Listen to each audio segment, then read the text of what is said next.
com poder, Senhor Jesus. Age com poder. Age com poder, Senhor. Senhor, aqui. Age com poder. Age com poder. Libertando. Age com Restaurando. poder. Age com poder, Senhor Jesus. Eu tenho compartilhado com vocês que esta campanha de quebra de maldição hereditária, nós, como todas as que a gente procura fazer, rezamos pelas mesmas coisas, porque são as nossas heranças, mas sempre vamos buscando novas orientações de Deus, novos direcionamentos, para que a gente possa crescer mais. Não é? Eu, inclusive, compartilhei, nós temos lá no nosso canal do YouTube, as campanhas de quebra de maldição anteriores, cura das heranças negativas. Você pode pegar, pode assistir, pode rever, pode deixar a palavra mover teu coração para que você seja mais disposto à oração. Mas nesta a gente tem buscado um caminho novo. Semana passada, de forma especial, eu falei sobre a genealogia de Jesus. E falei sobre Jesus ter duas naturezas. A sua natureza humana, narrada pela genealogia de Lucas, e essa natureza divina, narrada pela genealogia de Mateus. E peguei os dois textos para mostrar que é isso que faz a libertação. Jesus tinha e trazia no seu ser todas as heranças humanas dos seus antepassados. E algumas eram terríveis: prostituição, traição, assassinatos. Jesus tinha tudo isso lá nele, doenças violentas, e tudo isso, ao se misturar com a sua natureza divina, recebe a poderosa libertação. E Jesus então crucifica tudo isso. E é por isso que eu falei para vocês que sem Jesus não tem como libertar as nossas heranças, a nossa hereditariedade. Não é? Talvez aí, lá na frente, depois de muita pesquisa, de muita coisa, consigam lá fazer alguma melhora de algumas tendências na área física. Não é? Na área física é onde a pesquisa avança mais, pode ser que consiga lá, através da placenta e sei lá o que mais, conseguir minimizar aquilo que a gente tem de herança, não é? Tem gente que é aconselhado pelo médico a tirar os seios, tem mulheres, não é? Mesmo sem ter nenhum nódulo, por causa de ter já nos exames essa perspectiva genética elevada para acontecer um câncer, por exemplo. Então, a ciência pode ajudar, mas ela também nem consegue ajudar ainda neste campo, imagina nos outros campos. No campo espiritual e no campo psíquico. Está muito longe disso. Agora, Jesus pode em qualquer campo, porque Ele uniu essas duas naturezas. E hoje eu queria compartilhar com vocês o que é a força da bênção e da maldição na hereditariedade, como isso nos atinge. E escolhi para isso um texto um pouco longo, que eu vou pedir a caridade de vocês para escutá-lo todo, porque eu acho que só enquanto eu vou falando, você já vai perceber o que eu estou querendo dizer. É um texto do livro do Gênesis, do capítulo 49. Livro do Gênesis, capítulo 49. E diz assim, o título já é Bênção de Jacó. Quem não sabe, não é? Jacó é um patriarca. Jacó é aquele que gerou as 12 tribos de Israel, que até no Apocalipse ainda a gente vai escutar esse comparativo das 12 tribos, dos 12 apóstolos, das 12 estrelas na cabeça de Nossa Senhora, dos 12 anjos e assim por diante. E aí então Jacó, esse homem extraordinário, que foi quem selou a aliança, porque Abraão é que é convidado a fazer a aliança, mas ela é selada em Jacó. Porque Jacó é aquele que Deus muda o nome dele.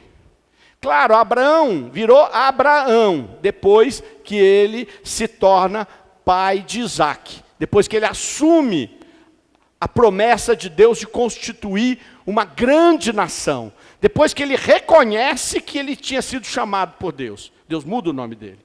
Isso é uma tradição forte na igreja. Para vocês terem uma ideia, monges e religiosas mudam de nome quando fazem votos. Não sei se vocês conhecem alguma religiosa que quando recebeu os votos, ela recebe um nome diferente, né? Passa a ser chamada por um outro nome. Quem está acostumado com a tradição sabe disso. Os monges também, eles adotam um novo nome. E o Papa também. Por quê? Porque é uma nova vida. É uma opção de que a partir de agora eu estou desempenhando uma nova história na minha vida. Eu não sou aquela pessoa, me deixou tudo que ela tem para que eu fosse o que eu sou hoje, mas ela passou. Agora é uma nova história, com uma nova pessoa, com uma nova missão. Jacó é aquele que Deus muda de nome. Ele passa a se chamar Israel. Então a gente fala, onde é que aparece Israel na Bíblia? Quem é que deu o filho Israel? Ninguém. Jacó é quem recebe o nome de Israel. É ele que recebe uma mudança. A partir daquele momento, ele não é mais só o filho de Isaac, ele não é só mais aquele que foi atrás da esposa, que passou tudo aquilo que a gente já ouviu, Esaú e Jacó, toda aquela história. É aquele que Deus diz, a partir de agora você tem uma outra missão, você tem uma outra história, o Jacó está fora. É o caminho novo. Às vezes eu faço isso em retiros e digo, não precisa ter um nome diferente, mas você precisa entender que Deus está te dando um nome novo. Não é? Talvez, Paulo, está precisando de um novo Paulo. Não precisa nem mudar, né? Mas a gente já deu o nome de Paulo Preto, que nem está no teu nome, que era para ser outra pessoa mesmo. Não é? Então a gente vai assumindo uma identidade de serviço ao Senhor e de abertura ao Espírito Santo. E esse Jacó, quando estava para morrer, portanto ele já tinha incorporado a sua missão de ser Israel, ele chama os seus filhos e lhes disse, reuni-vos porque eu quero anunciar-vos o que vos há de acontecer nos dias vindouros. Ajuntai-vos e ouvi, filhos de Jacó, escutai Israel, vosso pai. Quer dizer, a partir de agora, todos os seus filhos passavam a ser Israel nele. Ele mudava o nome, todos eles passavam a ser. E aí ele diz, Rúben, tu és o meu primogênito, minha força, primícias do meu vigor, notável em dignidade, notável em poder, transbordante como a água, não terás o primeiro lugar. Foi uma bênção com uma maldição. Era o primogênito, ele tinha o direito de ser o primeiro. E ele não era fraco. Ele não era fraco. Jacó vai dizendo, você é minha força, você é a primícia do meu vigor, você é notável em dignidade, você é notável em poder, mas você não vai ser o primeiro. Eu pergunto para vocês que leem, ouvem pregações, Bíblia, missa, alguém fala de Rúben? Alguém fala da tribo dele? É lógico que ela subsistiu, mas a palavra do pai dele acabou com o resto. Mudou a história dele.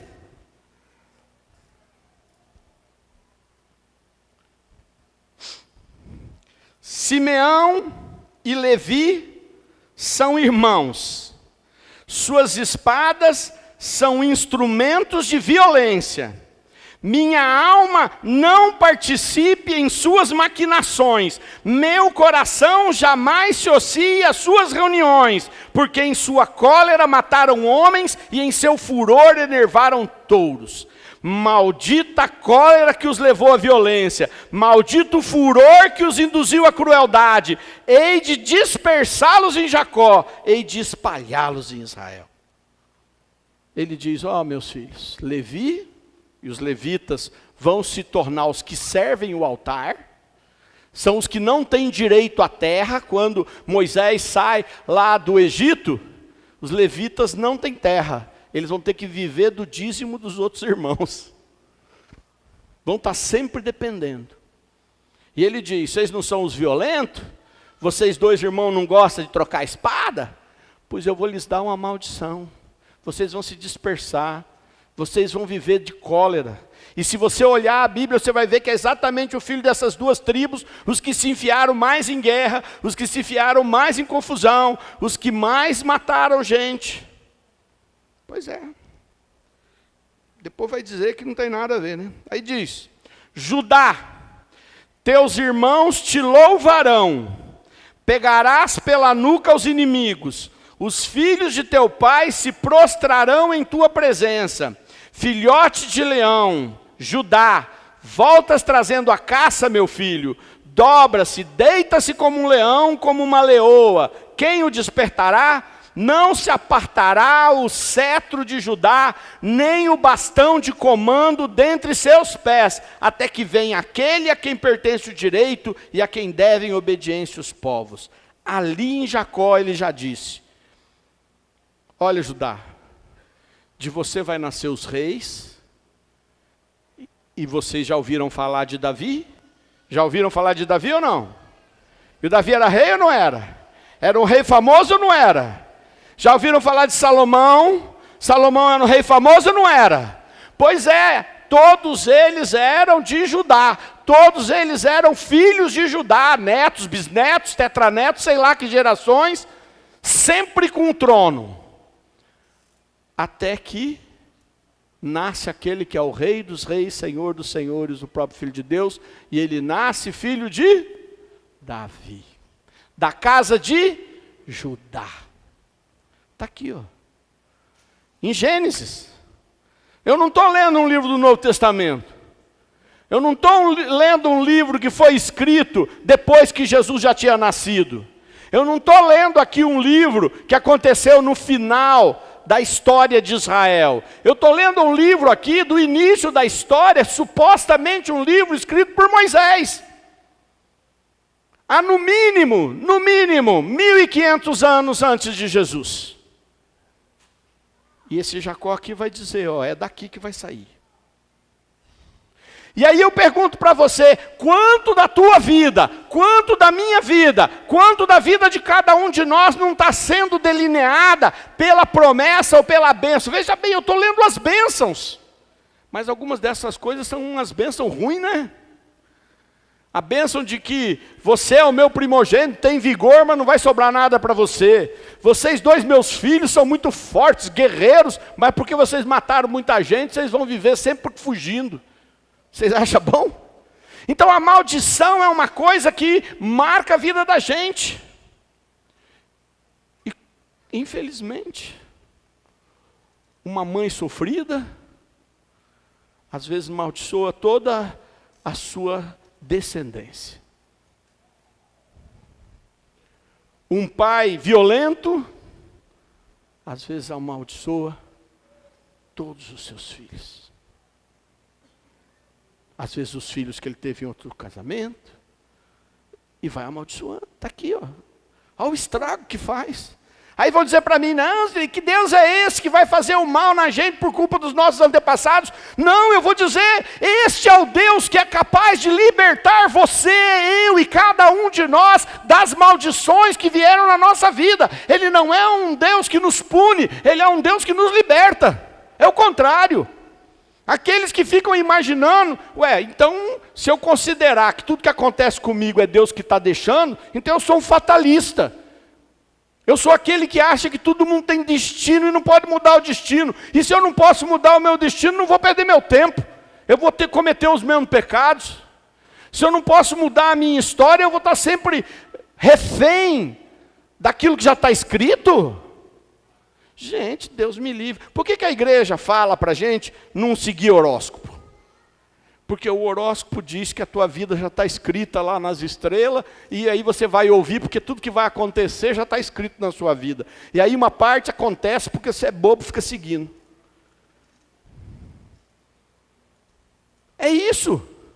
Tua vida não está escrita. Você está me ouvindo? Lá no fundo, você está me ouvindo? Tua vida não está escrita. Vira para o irmão lá e fala, tua vida não está escrita.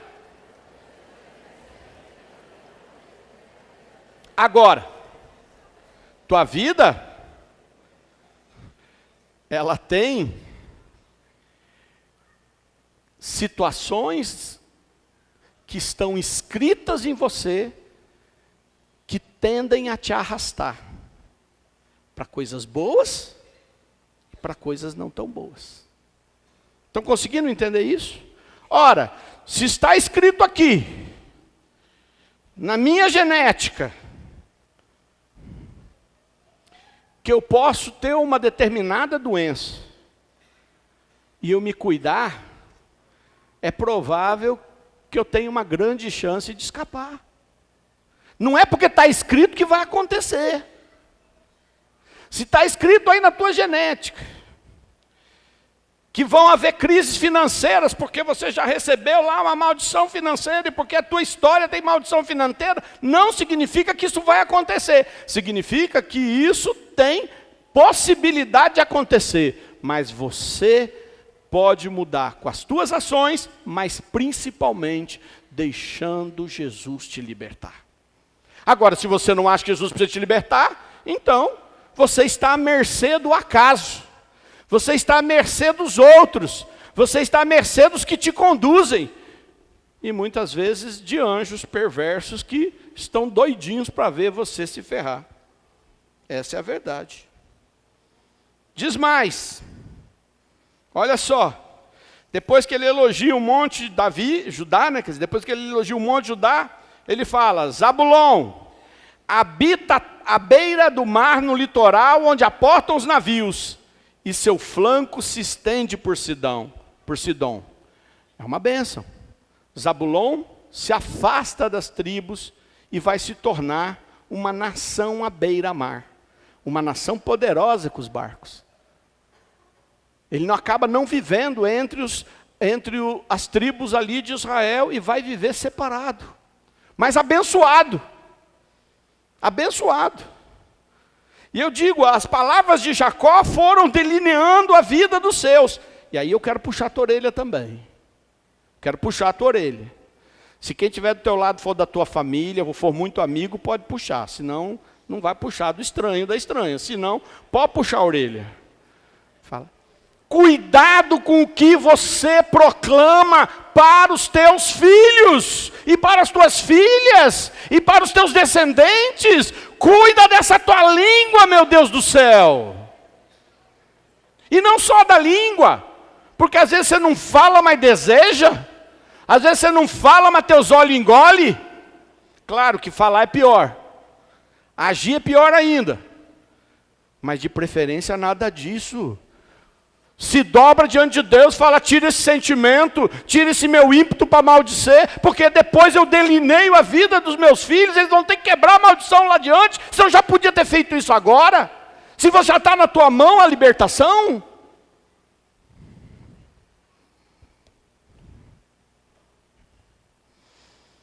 Issacar é um jumento forte, deitado nos currais, vê que é bom o descanso e a terra agradável. Quer dizer, é forte, trabalha que nem um burro e preguiçoso. Pode olhar a Bíblia. Acha um rico, um que teve prosperidade da família de Issacar, nenhum. O pai já matou ele ali mesmo. Dan julgará o seu povo como uma das tribos de Israel. Dan será uma serpente no caminho, uma cobra na estrada, que morde a pata do cavalo e derruba o cavaleiro. Às vezes a gente olha isso e fala: ai, cobra, né, que é uma maldição. Na verdade ele está dizendo que Dan é esperto e é como um juiz.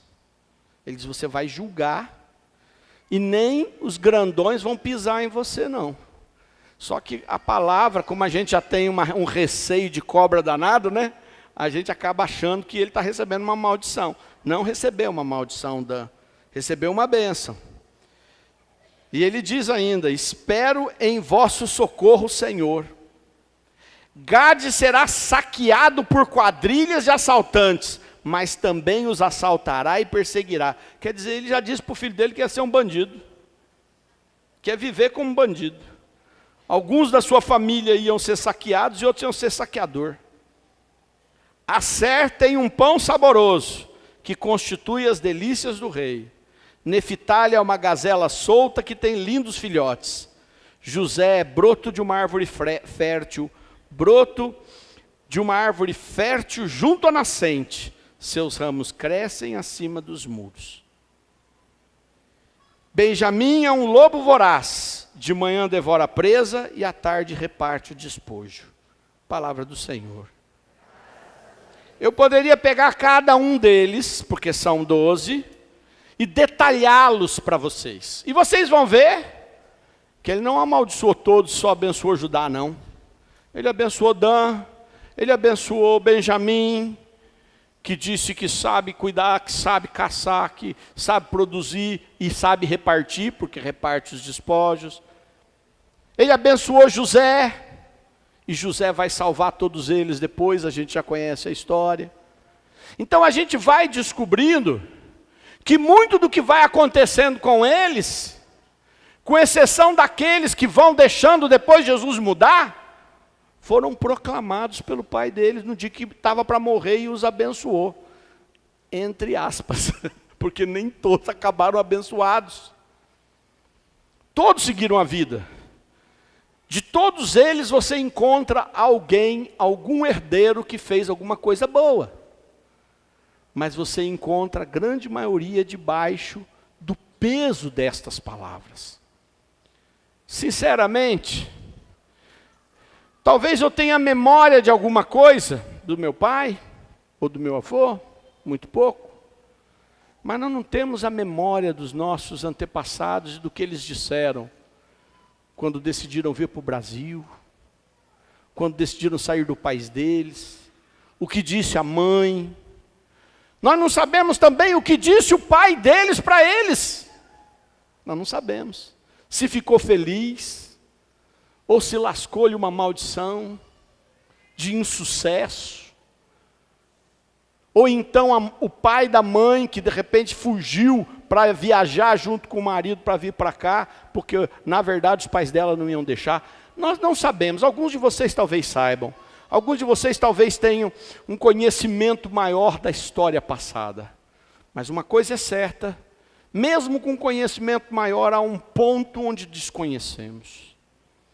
Temos 2 caminhos. Primeiro, aquilo que eu puxei a orelha.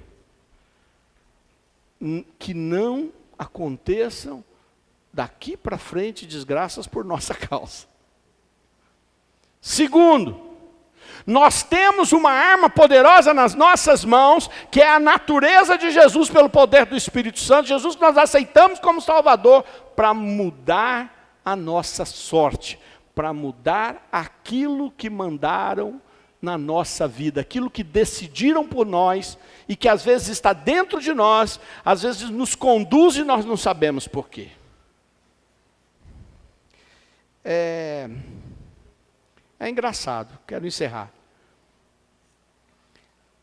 Existem determinados lugares que eu já viajei muito pelo país, coordenando um monte de coisa que eu já coordenei dentro da igreja. E assim, tem determinadas regiões do país que a gente encontra pessoas dali em qualquer lugar do Brasil. São nômades. Alguma coisa faz aquelas pessoas quererem ir para outros lugares, sempre estarem colonizando.